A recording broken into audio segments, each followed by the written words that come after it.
All right, man, it's a short series. So I like to go through a book series like we did with James and then come back and kind of do kind of a short deal before we maybe jump into something else, different, maybe another book.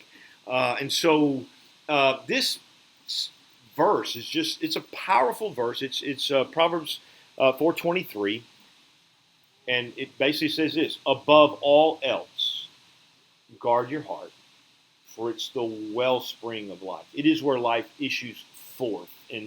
And so we're looking at, it's about a 4-week series. We already looked kind of at an intro, and I'm going to give you a little review about that. And then we have 3, this one and 2 more that I want to lay out and just talk about well, listen, when the scripture says above all else, that's something to pay attention to, right? Not that things are less important in the scriptures than anything else, but when he gets to this place, he's basically telling us, hey, listen, I'm putting the cookies on the lower shelf so the kiddos can get it. I don't want anybody to miss it. This is one of those things where he wants it plain to all of us. Above all else, guard your heart, right? Because it's the wellspring of life. And we know that. Listen, it's been a roller coaster ride for me at work recently. We're doing these reviews with all of our employees, and that's my role and my charge, and I have to speak into their life and talk about some of the difficult things that they don't want to hear, but they need to hear it in order to get better.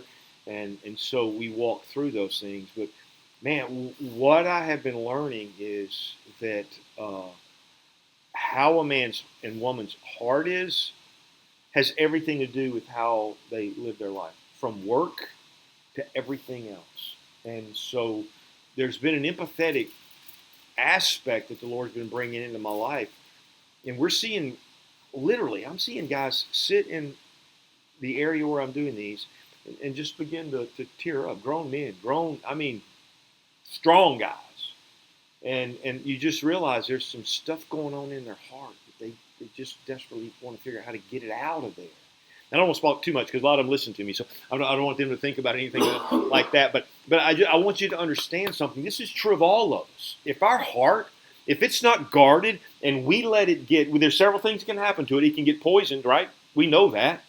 If I'm not careful and I'll let the wellspring of my heart get poisoned, it's detrimental, not just to me, but to everybody else in which I come in contact with, because I'm infectious with the poison. And if I'm not, that's why I said, be not deceived. Bad company corrupts good morals, right? You got guys who have poisonous hearts, and they're going to corrupt everything else. Our hearts can also be divided, and when it does that, our hearts are weakened, right? You divide a river, and what happens to it? It weakens. And so our hearts can be divided, and it's dangerous when that happens because we lose the power that a full force river or spring can create, right? An artesian well is much better than one you have to hand pump. Why? Because there's pressure in it, and it's causing it to just bust up. Nothing's going to stop it, right? But you start dividing that thing or move that pressure where it can go where it wants to, it's just diluted in it.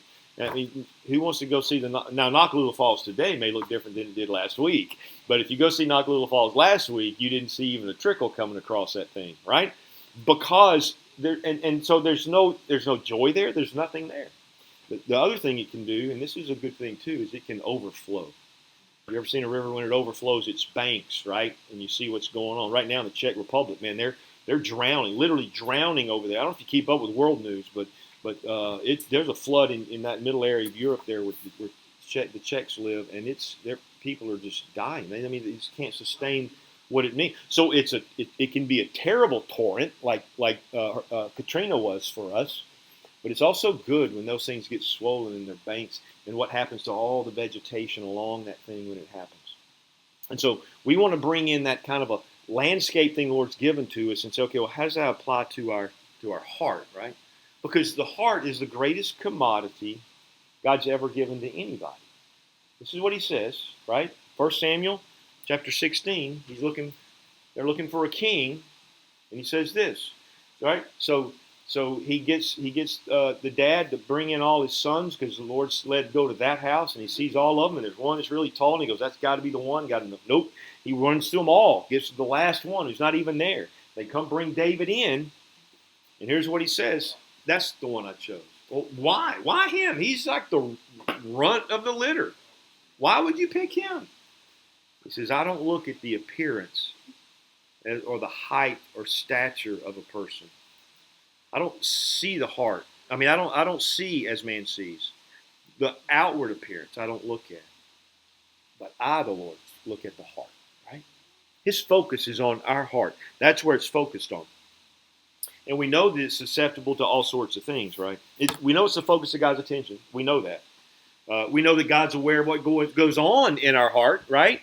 We know that because, like in Psalm 34, we looked at this last week, or 2 weeks ago. The Lord is near to the brokenhearted, right? Brokenhearted, and saves those who are crushed in spirit. The afflictions of the righteous are many, but the Lord rescues him from them all. He protects all his bones. Not one of them is broken, right? We also know this, that the Lord, from his throne, looks to and fro about the earth, that he may strongly give his full support to those whose hearts are fully his. You have that divided heart, you lose the support and strength of Almighty God. Not because he's not ready to give it, because you don't want it. You made a choice, right? And so these are the things that we looked at last week. And we gave a bunch of different phrases, right? You can have a broken heart, a cold heart. You can be downhearted, faint-hearted, foolharted. You can be pure-hearted, wholehearted. You can have a renewed heart, a deceived heart, a brave heart, a stolen heart, a thankful heart, right? We looked at all, and the list goes on and on. There's no metaphor that's lost in that whole thing. And so we left ourselves a couple weeks ago with just saying, hey, so how are you, right? Where are you in this whole thing? What's going on in your heart? So today I want to talk about the aspect of a poison heart, right? That's where we're going to go today. Just look at what it means to have a poison heart.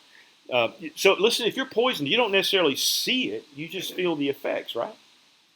Man, there was a time we were at the lake with a bunch of friends in my younger days, and there was this place called El Gringos on the River. And man, we went in there after a full day of boating and hanging out and skiing and all that. We went in and we sit down and we're ordering food, and they all love this Mexican stuff. Me, I'm a hamburger guy. I like Mexican now, but back in those days, I didn't want anything to do with it. So I got El Gringo's burger. It was amazing, a little red. I had to get them take it, turn it, take it back, cook it, bring it back, ate it. It was good. It was good. I'm telling you, it was a good burger.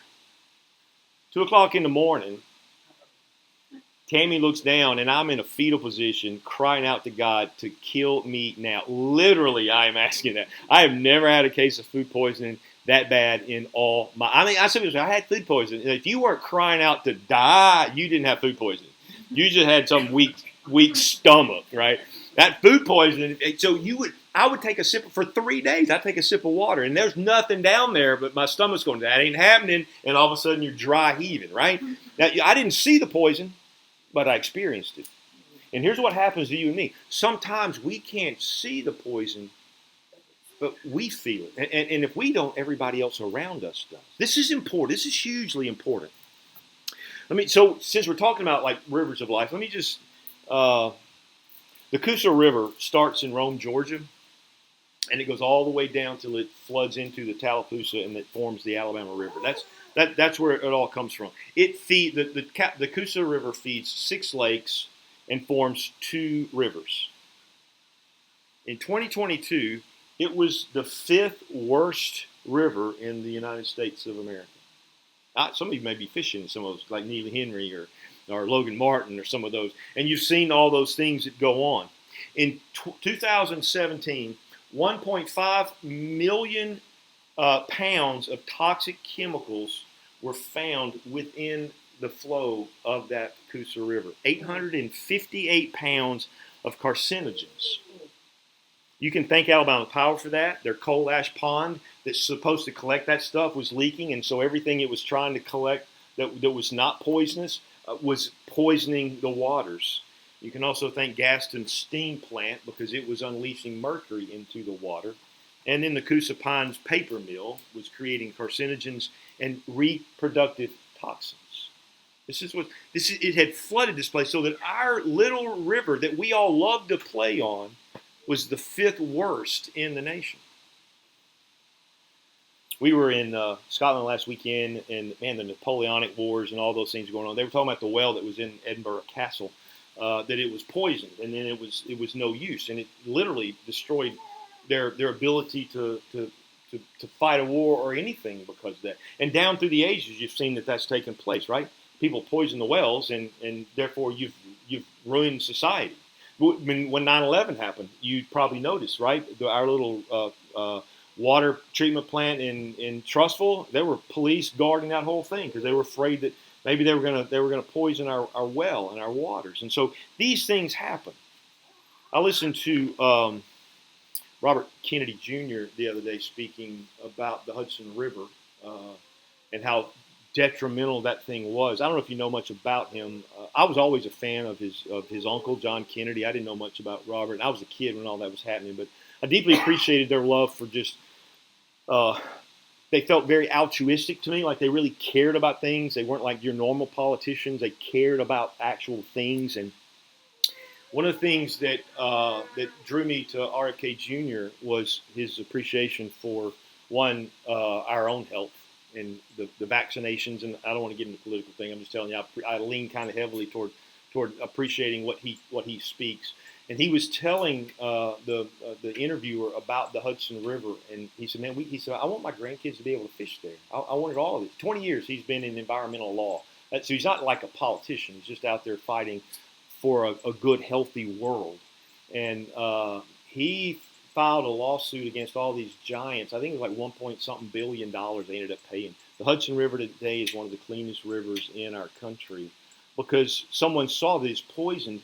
And fishermen, kids who just need to fish and eat and can't do it anymore. And so it's important. I guess that's what I'm saying. All this stuff is important. So let's talk about poison. There's a couple things that happen, right? One is I think we should test our water before we drink it, don't you? I think that's just kind of a no-brainer, right? I don't want to drink out of a poison well. Well, I think the same thing is true is that you and me should test our heart. I don't want to walk around with the heart that's poisoned because one, it's going to affect my family and it's killing me.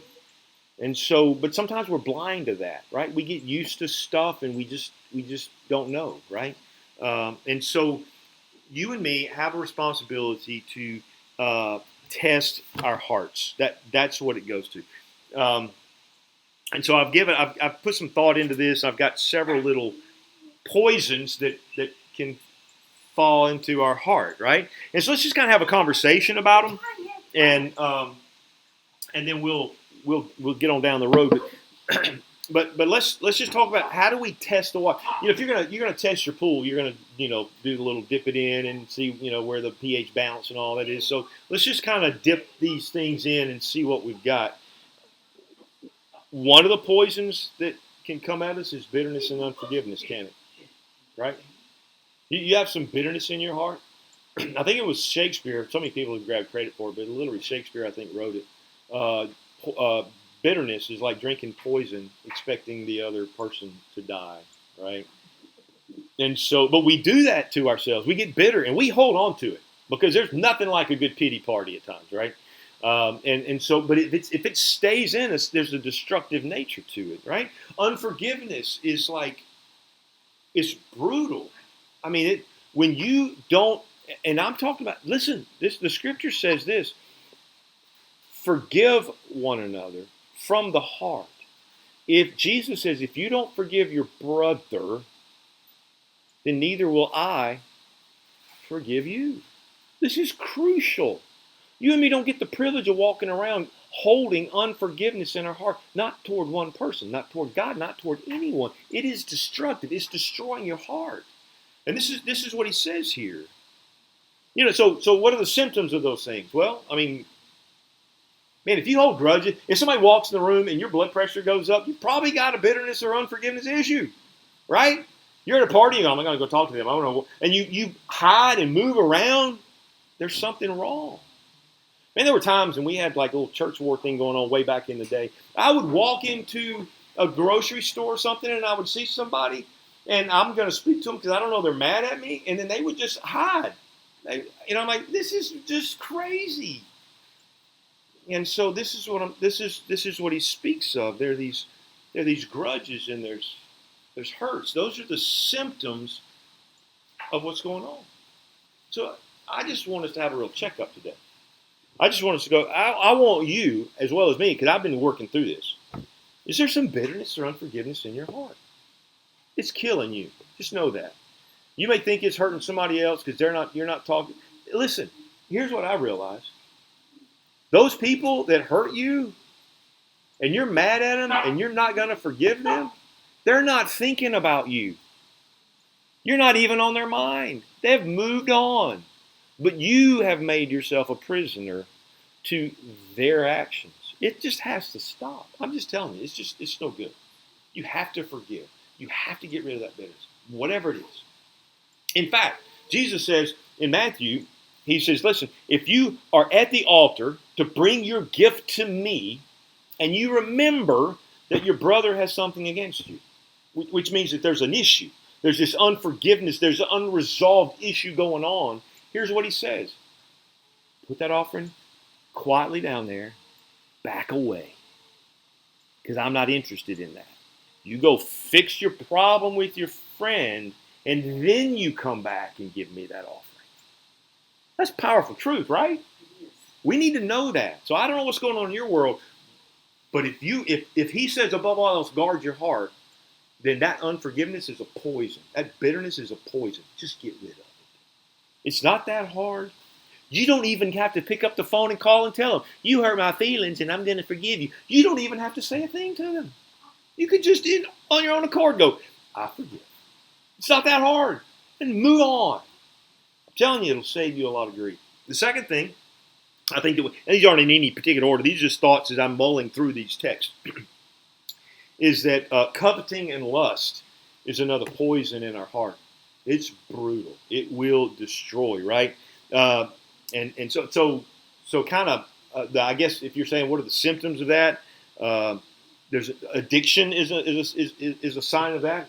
If you got that addictive personality and there's certain things that you can't quit, that you're potentially having a divided heart at that point, right? But those lusts and desires, that coveting, that wanting, that greed's destructive to us. Because what happens is that want for more is never satisfied. And so that's why it's like an addiction. You want that high. You're never happy. How many of you got a new car and you were happy until somebody around you got something better? And then yours isn't as good anymore. Or you love your house until somebody invited you over for dinner and you walk in there and you go, this looks nothing like mine. Why are their carpets not trash like mine? Why do they have hardwood floors and I got this, right? And all of a sudden, we're just not happy. This is what happens. And so we have to ask ourselves, what am I lusting after? What greed is going on in my life that's occupying my time? Because that's a poison that's keeping you from the really good relationships, from what it means to be, man, there's nothing like contentment. You guys who've experienced it, right? You know what I'm talking about? When you just go, hey, I'm just content. I'm content, right? I mean, I may not have what everybody else has, but what I got, man, I love it, right? That's a powerful place to be. If you're not there and you're greedy or you're lusting after things that you shouldn't have, that's what's going on. Here's the third poison. It's called deception and lies. When you make life all about you, you're in trouble, right? I mean, it's just going to happen. When you believe a lie, when you start believing the deceptions that, this is what I face a lot with some of the guys I deal with, right? They don't know that they're good enough. They're still trying to prove something to a dad that they don't have and hadn't seen in 20 years. But they're still trying to prove something to them. And they bought that lie that says, unless I get my dad's approval, I'm not a man. That's a terrible place to be. And we do that with so many different things. This deception, these lies. We convince ourselves that nobody loves us and everybody hates us and we should go out in the garden and eat worms, right? I mean, we can convince ourselves that constantly. Listen, there's somebody out there. You may not, the people that you want to love you may not show it, but there's somebody out there that does. So find those people. I like to find my tribe because I've got a home there, right? And so this is like an oasis here. My family's an oasis. You guys are an oasis to me. There's nothing like Friday night we had the Bama fam. half my family's like not in the same place, right? Half of 1/4 of them is in Peachtree City, and another fourth is in Franklin, Tennessee. But I got two of them; they're Bama families, and we got them all together to have dinner Friday night. There's nothing like sitting at that table with those people that you birthed and who brought in great people to be a part of our family, like Rachel and Brent, and they're sitting there, and then you got these grandkids that now you love much better than you did your own kids because you don't have to deal with them 24/7, but they sit at the grandkid table where my kids sat when my mama lived here and we were the ones sitting in there. I'm telling you, it's a haven like no other. And you got to find that. And I know I've departed a little bit from the deception and the lies, but you've got to get people around you that will speak truth into your life, right? And not let you get away with the lies and self-deceptions. And so you've got to, listen, if you don't, you're going to go out there and your mindset's going to be poisoned. There's a battle going on now about stay-at-home moms and all that thing. I don't know if you've entered into it or not, but I got friends that are doing that. I don't, Rachel's probably, and there's this pressure to go work, and there's nothing wrong with working. But it's like, why can't, look, if you want to work. If you don't. Why does there have to be this huge divide? Why does it have to be, if you're not with me, then you're against me? Why can't we just all get along? To sound like the guy back in the 70s when the riots were going on, right? And so that's that thing. But we're believing lies that I'm not important enough because I don't go work and make money, right? Or, well, you're saying I'm not good enough because I'm not staying home with my mom. I'm just giving you one example. There's 1,000 things. What lies are you believing? And what deceptions have you bought into? Listen, we already know almost everything that's coming out of whichever party, platform, or anything else you want. There's deception everywhere. And then there's deception about deception. There's so many people have profile things on Facebook that AI generated. I'm like, I don't even know who that person is. You look like you're 20 and I know you're 65 and you let AI put a better picture and you like it. Just for the record, I like the real you, right? But this is what we've done to ourselves. And so our hearts are poisoned. I'm telling you, this is good. All right. I mean, not good, but it's good that we look at ourselves this way. Listen, don't buy those lies. Don't buy those deceptions. That's what's gotten us in trouble. I'm going to get personal in a minute about this, but Tammy had breast cancer recently. We were taught back then when you were going through menopause, just up your estrogen and you'll get through menopause. So my wife and a bunch of others bought into that thing. And that was years ago now. So we're at the doctor and we mentioned this estrogen thing. Oh, yeah, we used to do that, but we don't do that anymore. We learned, but that's all in the past. I'm like, no. That's all in your past. It's now in our present because you either lied to us or were too stupid to know what was going on, and you deceived us into believing that we were helping ourselves. Now, I don't sound like I'm preaching or I'm even mad at anybody. I'm just saying you have to trust facts and the Lord God above and quit believing all the other stuff out there, right? And so it's just, I hope I didn't mess with anybody with that, but I'm just telling you, this is truth. I can't help it. I'm not apologizing for it. I'm just saying, I hope it didn't offend you. Now, then the fourth one that we look at is fear and anxiety. It's another issue. Fear and anxiety is a poison to your day. Fear keeps you from doing the things that God has called you to be, because everything tough requires this unknown movement to get. Have you noticed that? There's nothing easy in life. Everything you want to do, there's going to be some sort of fear. There's going to be anxiety that happens. Man, there was a time that I loved to preach, but I literally would be backstage going, Lord, just can you come now so I don't have to preach because I don't want to mess your word up. I don't want to screw things up, right? And so you would begin to do those things out of fear or out of anxiety. It's a poison. Worrying about things, stressing about things doesn't fix anything. When Tammy did have her breast cancer thing, it can make you feel a little nervous and anxious and worry in a hurry. And so we always have this issue whenever there's something like that. The scripture says, take every thought captive. I think I've shared this with you before. Most people think take every thought captive means quit thinking about it. Just put that away. Just deny it. Well, the word actually means to render it useless. Well, trying to throw it away, because it keeps crawling back in my head. I don't know about you, but throwing it away, that sucker bounces right back. So it's not that. I'm going to render it powerless by really facing it.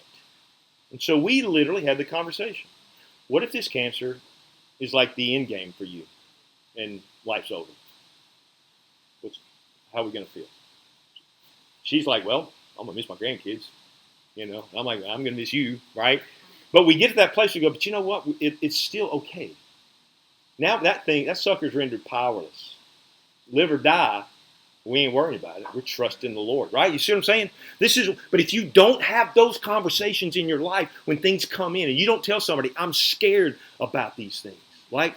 Like I'm scared of getting old. I'm scared I don't have enough money in reserve. I'm scared that my kids aren't going to come to Christ. I'm scared. Then say those things, speak those things, right? So that you can render them powerless. And then you can live life. I got a few more. I don't know if we're going to have time to get through all these. Maybe this is like a 5-session deal. Envy and jealousy is another one. It creates a dissatisfaction in us, so contentment is out the window. And it's similar to, I think, envy and lust, our desires and lust. But it's a crucial one that we have to deal with. Just dissatisfaction with everything. Here's what I've always tried to tell my kids. You know the whole grass is not greener on the other side? I mean, sometimes it is, actually. But it's not your side.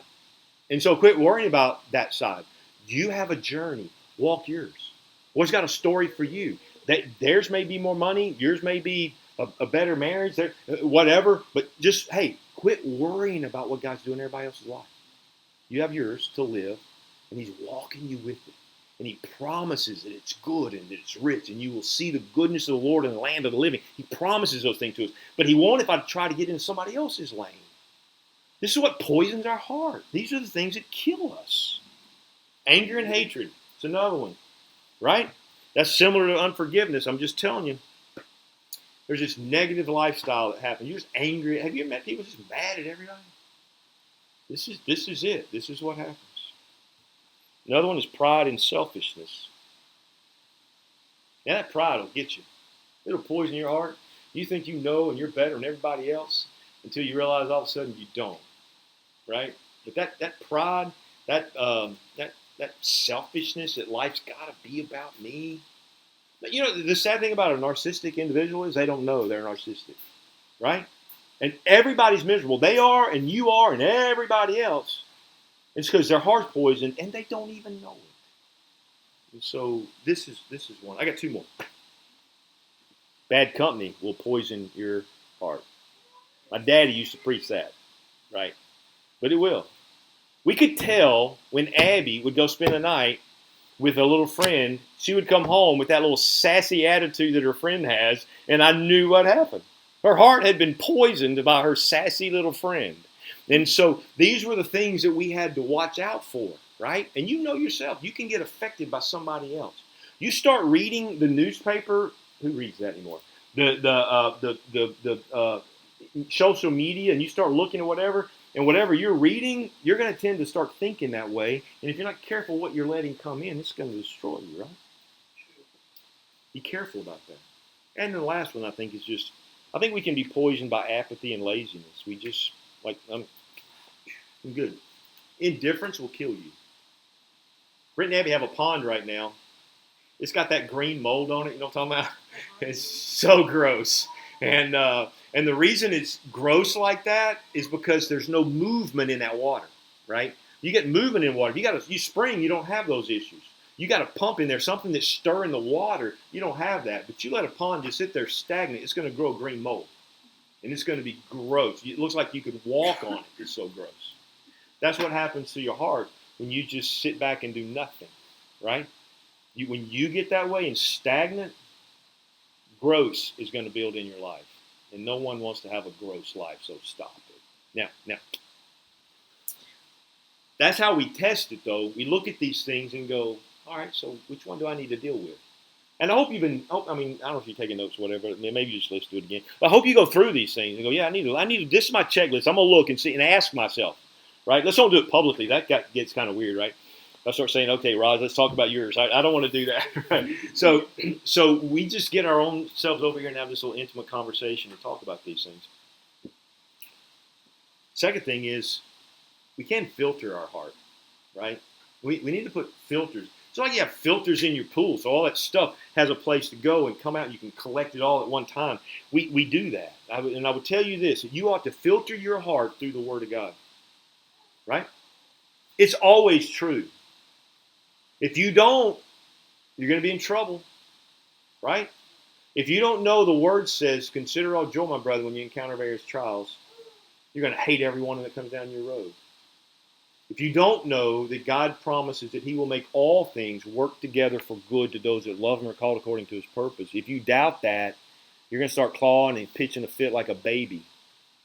But if you trust Him, you go, He's got this. I'm all right, right? This is where we go. We have to trust in His sovereignty, too. Listen, I don't always like what God does. I wish He'd given me a different road to travel, but sometimes. But He didn't. So, but He's sovereign. He can do that. He created me. What right do I, the potter, have to say, the clay, say to the potter, why have you made me like this, right? So we have to get to that place. Joseph understood that. Joseph knew that he was going to be somebody big because he had a dream about it. Then the little brat went and bragged about it, and his brothers hated him for it, tossed him in a pit. Well, some of them wanted to kill him, and the big brother was like, hey, that dad might be a little over the top on that one. And so let's just throw him in the pit. And so here he is, thrown in the pit. Gets out, goes to Egypt, finds himself doing pretty decent. In Potiphar's house, he's pretty, he's like, hey, this is it. I'm king of everything. And then he gets accused of rape. And now he's back in the prison. And then he's forgotten in the prison, right? All this back and forth, he gets to the end of it when he's exactly where he is, and he's got his brothers who put him in that situation. What did he say about all that? What filter did he have there? Listen, I know you meant it for harm, and I forgive you for that. Because what you meant for evil, God meant for good. I'm grateful to be here. See, that's how we filter these things out.